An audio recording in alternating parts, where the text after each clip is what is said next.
Hello everyone, welcome back to my YouTube channel tech Jaiveer. So guys, आज की इस video के अंदर हम डिस्कस करने वाले हैं क्लाइंट और सर्वर को आपस में कैसे कनेक्ट करना।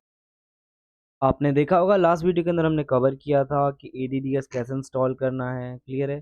आपको मैंने सारा कुछ कवर करके बताया था उसके अंदर कि एडीडीएस कैसे इंस्टॉल करना है, आपको क्या क्या चीज़ों की रिक्वायरमेंट पड़ेगी एडीडीएस को इंस्टॉल करने के लिए। आपको फिर बता दूं, मैं जैसे कई बार मैं खुद यूट्यूब पे जब पढ़ रहा था तो मुझे प्रॉब्लम आती थी सर्वर्स की वीडियोस के अंदर, क्योंकि बिगिनर्स को ये पता नहीं होता आईपी के बारे में। आईपी में बहुत ज़्यादा प्रॉब्लम करता है बिगिनर्स। ठीक है, किसको क्या आईपी देनी है। तो मैं आपको एक बार फिर से इसकी आईपी दिखा रहा हूँ। मैं अपने डोमेन पे हूँ, अपने सर्वर पे हूँ। आप देख सकते हैं यहाँ पे। अगर मैं इसको थोड़ा आपको जूम करके दिखाऊँ तो आप देख सकते हैं मेरा कंप्यूटर नेम डोमेन है और मेरा जो डोमेन नेम है वो टेक जयवीर है। क्लियर है?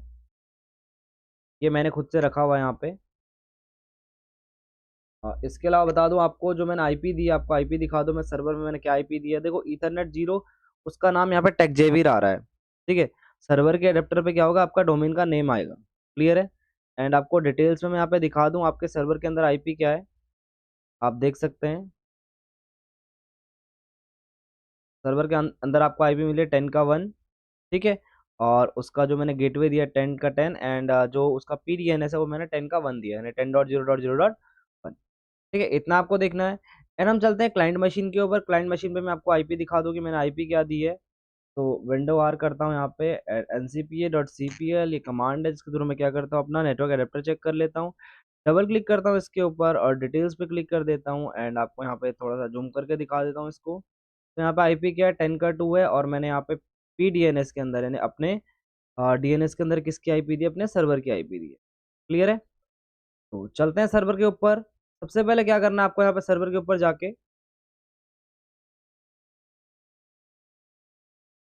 सबसे पहले मैं बता दूं आपको सर्वर के ऊपर जाके करना क्या है। ध्यान देना, आफ्टर एडीडीएस हमारे पास यहाँ पे 4 टूल बनते हैं जिनके थ्रू हम क्या कर सकते हैं, यूजर बना सकते हैं, यूजर को कनेक्ट कर सकते हैं अपने सर्वर से। ठीक है, तो जैसे पहला टूल आता है एक्टिव डायरेक्टरी एडमिनिस्ट्रेटिव सेंटर्स। ठीक है, अगर मैं आपको इस टूल की हेल्प से अभी यूजर बनाना सिखाता हूँ तो ये बहुत ज्यादा क्या है, टिपिकल हो जाएगा, यानी इसके अंदर काफी सारी चीजें आपको मिलती है। तो यहाँ पे आप टेक जेवियर के अंदर जाते हो और हमारे पास यहाँ पे न्यू का ऑप्शन आता है। आप न्यू पे क्लिक करते हो, आपको जो कुछ भी बनाना है, जैसे यूजर बनाना है, यूजर पे मैं आ जाता हूँ। तो आपको मैं बता दूं, यहाँ पे आपको क्रिएट यूजर की यानी इसकी सारी की सारी इन्फॉर्मेशन देनी पड़ेगी, या फिर आप दे भी सकते हो, नहीं भी दे सकते हो। क्लियर है? आप उसके ऑर्गेनाइजेशन के बारे में बताओगे। ठीक है, आप बताओगे किसका मेंबर होगा, उसके पासवर्ड सेटिंग्स, उसकी प्रोफाइल के बारे में, उस पर क्या क्या पॉलिसीज आपको लगानी है, ये सारा कुछ आप यहाँ से देख सकते हो। क्लियर है? तो इसके अलावा जैसे मैंने बोला, पहला टूल क्या आपका, एक्टिव डायरेक्टरी एडमिनिस्ट्रेटिव सेंटर्स। ठीक है, मैं थोड़ा सा इसको जूम कर लेता हूँ एंड हम देख लेते हैं यहाँ पे। जूम करने के बाद यहाँ पे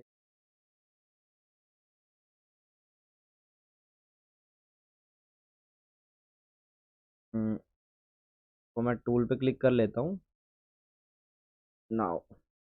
ठीक है, तो देखो पहला ऑप्शन है यहाँ पे एक्टिव डायरेक्टरी एडमिनिस्ट्रेटिव सेंटर।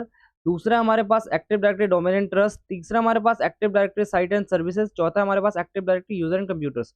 ये 4 ऐसे टूल है सर्वर के अंदर जिसकी हेल्प से हम क्या कर सकते हैं, यूजर क्रिएट कर सकते हैं।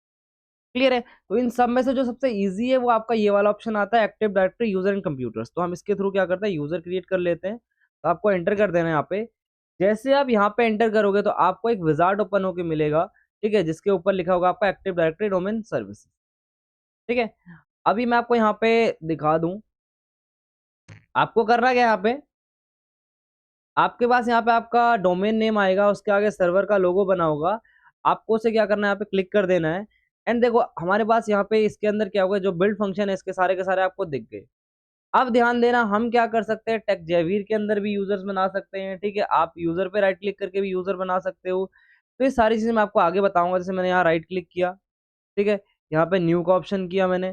ठीक है, यहाँ पे न्यू पे मैं क्या कर सकता हूँ, बना सकता हूँ, यहाँ क्रिएट कर सकता हूँ, यूजर पे जाके क्रिएट कर सकता हूँ। जैसे यहाँ पे यूजर्स हैं, तो मैं आपको बता देता हूँ आपको क्या करना है। यहाँ पे आपको यूजर्स पे राइट क्लिक करना है।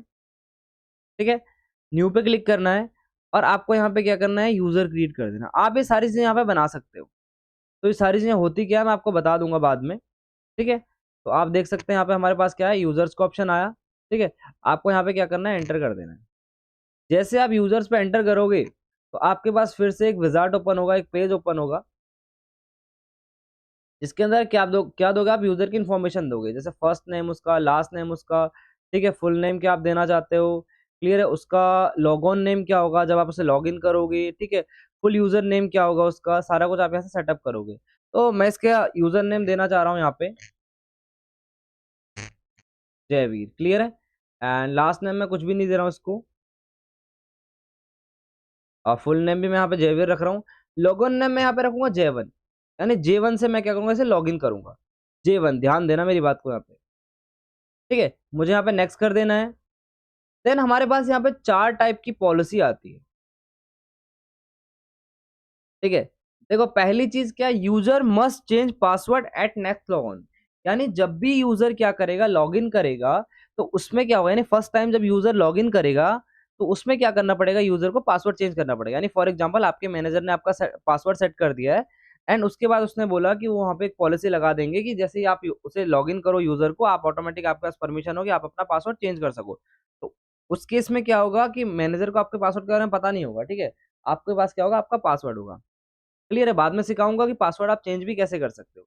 सेकंड पॉइंट है, user can not change password, यानी आपका यूजर क्या ना कर पाए, पासवर्ड चेंज ना कर पाए, user can not change password, ठीक है।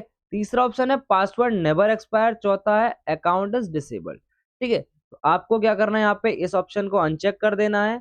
अगर आप चाहते हो तो आप उसे चेक रहने देना, मैं यहाँ पे चाहता हूँ कि user can't change password and यहाँ पे पासवर्ड नेवर एक्सपायर, मैं ये दो पॉलिसी अभी लगाना चाहता हूँ, तो मैं दोनों पे क्लिक कर देता हूँ, एंड मुझे क्या करना है, यहाँ पे पासवर्ड सेट कर देना है। तो आप यहाँ पे कोई पासवर्ड सेट कर सकते हो, मैं पासवर्ड दे देता हूँ यहाँ पे,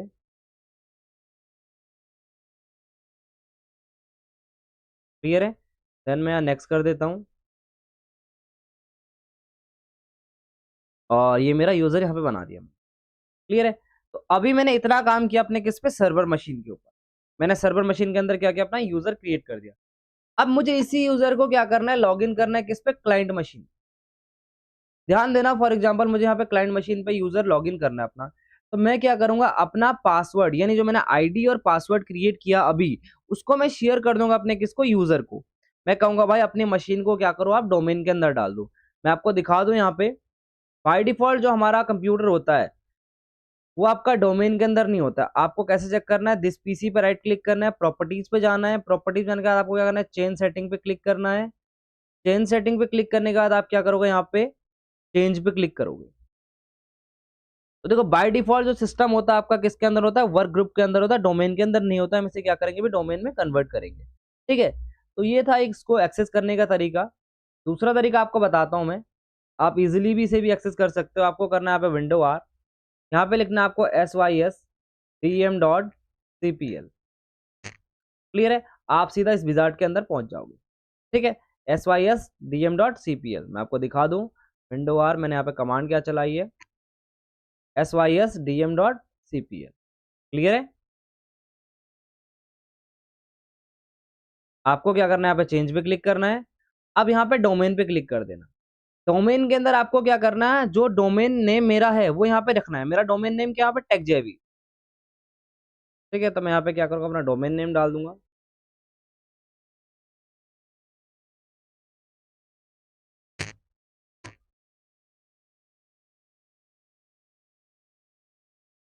इसको पिंग करा के देख लेते हैं एक बार, window are cmd ping.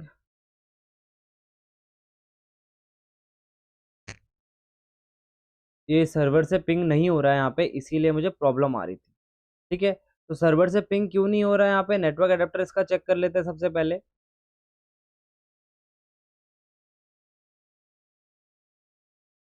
Host only pay है नेटवर्क एडेप्टर, ठीक है। अपने डीसी मशीन का चेक कर लेते हैं,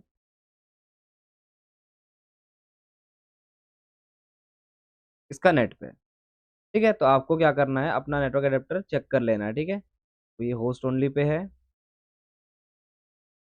हो सकता है मैंने कोई प्रैक्टिकल कराया हो तो इसलिए मैंने यहाँ पे चेंज कर दिया हो। अभी आप यहाँ आ जाओ, देखो मेरा प्रॉपर पिंग होने लग गया है, ठीक है। तो विंडो आर करते हैं, तो देखो हमने एक ट्रबल शूटिंग में यहाँ पे देख ली कि इनकेस अगर ऐसा कुछ प्रॉब्लम आता है तो आपको क्या करना है, सबसे पहले नेटवर्क एड्रेस चेक करना है, उससे पहले आपको आईपी चेक करनी है। क्लियर है, तो डोमेन नेम हम यहाँ पे लिख देते हैं। ठीक है, तो मैंने यहाँ पे techjv.com डाला अपना, तो मेरे यहाँ पे क्या हो गया, डोमेन नेम उसने ले लिया। ठीक है, अब ध्यान देना वहां पे मैंने क्या किया था, यूजर नेम और पासवर्ड क्रिएट किया था, वो मुझे यहाँ पे देना है। यूजर नेम वहां पे मैंने क्या दिया था, J1। अब पासवर्ड, ठीक है, तो आपको दिखा देता हूँ पासवर्ड क्या है इसका। ठीक है, ये करते हैं यहाँ पे, और ये क्या बोला, वेलकम टू techjv.com। अब जैसे ही मैं अपने सिस्टम को यहाँ पे ओके करूंगा, ये मुझे क्या बोलेगा, you must restart the computer. ठीक है, यहाँ पे क्या करना पड़ेगा, आपको अपने कंप्यूटर को रीस्टार्ट करना पड़ेगा। जैसे ही आप इसको रीस्टार्ट करोगे, क्या हो जाएगा, ऑटो डोमेन में चले जाएगा। ठीक है, तो इसको क्लोज कर लेते हैं। Okay, then close and restart के लिए बोल रहा है, तो रीस्टार्ट नाउ कर लेते हैं। ऐसे ही क्या कर सकते हो आप, सर्वर के अंदर जाके मल्टीपल क्लाइंट्स को आपस में कनेक्ट कर सकते हो, किससे, सर्वर से।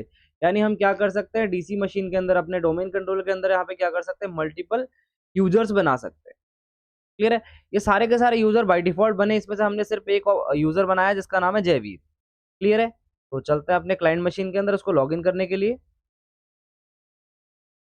जैसे ही आपका यहाँ पे क्लाइंट मशीन ओपन होगी, तो आपके पास यहाँ पे अदर यूजर का ऑप्शन आएगा। क्लियर है, देखो अदर यूजर का ऑप्शन आ रहा है, आप अदर यूजर पे क्लिक कीजिए। आपका लॉगऑन नेम था J1, उसका पासवर्ड हमने रखा है ADMIN@123। क्लियर है, एंटर करते हैं, उसका जो नेम है, यूजर नेम, वो जयवीर है, तो आपको यहाँ पे जयवीर दिख गया है। यानी हमारा यूजर क्या हो गया, यहाँ पे क्लाइंट मशीन के अंदर सक्सेसफुली लॉगिन हो गया। ठीक है, तो आज हमने क्या समझा, सर्वर मशीन के अंदर हमने एक यूजर बनाया, उसको हमने क्या किया, क्लाइंट मशीन के अंदर कनेक्ट किया। क्लियर है, अगली वीडियो के अंदर हम देखेंगे कुछ परमिशंस आप कैसे अपने क्लाइंट मशीन पे लगा सकते हो, किससे, सर्वर से। और जो हम अगली वीडियो के अंदर देखने वाले, हम देखेंगे कि कोई भी आप एक यूजर अपने सर्वर मशीन के अंदर कैसे लॉगिन करोगे। फॉर एग्जांपल मैंने जयवीर यूजर बनाया है, तो मैं इसको सर्वर मशीन पे लॉगिन नहीं कर सकता हूँ, ये मैं सिर्फ क्लाइंट मशीन पे लॉगिन कर सकता हूँ। ठीक है, इसके अलावा इनकेस अगर आप अपने क्लाइंट का पासवर्ड भूल जाते हो, तो आप यहाँ से इसको वो रीसेट भी कर सकते हो। ठीक है, राइट क्लिक करके यहाँ पे रीसेट पासवर्ड पे जाओगे। जैसे आप रीसेट पासवर्ड पे जाओगे, यहाँ पे क्या कर सकते हो, आप पासवर्ड नया डाल सकते हो। ठीक है, इसके अंदर, सर्वर के अंदर। तो यहाँ पे हो क्या रहा है, ध्यान देना, दो मशीन है मेरे पास, ये क्लाइंट है और ये सर्वर है। यहाँ पे सर्वर रखा है मैंने और ये क्लाइंट है। तो हम कुछ भी काम करेंगे किसके अंदर करेंगे, अपने सर्वर के अंदर करेंगे, यानी डीसी मशीन के अंदर करेंगे। और वो सारा का सारा किधर कॉन्फ़िगर हो जाएगा, हमारे क्लाइंट के अंदर। ठीक है, इसी को हमने पढ़ा था कहाँ पे, जब हमने peer to peer and client to server पढ़ा था नेटवर्किंग के अंदर। तो ये क्या बताता है कि आप क्या करते हो, किसी एक सेंट्रलाइज मशीन के थ्रू क्या करते हो, मल्टीपल कंप्यूटर्स को क्या करते हो, ऑपरेट करते हो। क्लियर है, तो आज की वीडियो में इतना ही। अगर आपको वीडियो अच्छी लगी हो तो चैनल को सब्सक्राइब करें, वीडियो को लाइक करें, ज़्यादा से ज़्यादा कमेंट करें, ताकि मैं आपके लिए जल्द से जल्द नई वीडियोस लाते रहूं। मिलते हैं अगली वीडियो में, तब तक के लिए थैंक यू सो मच।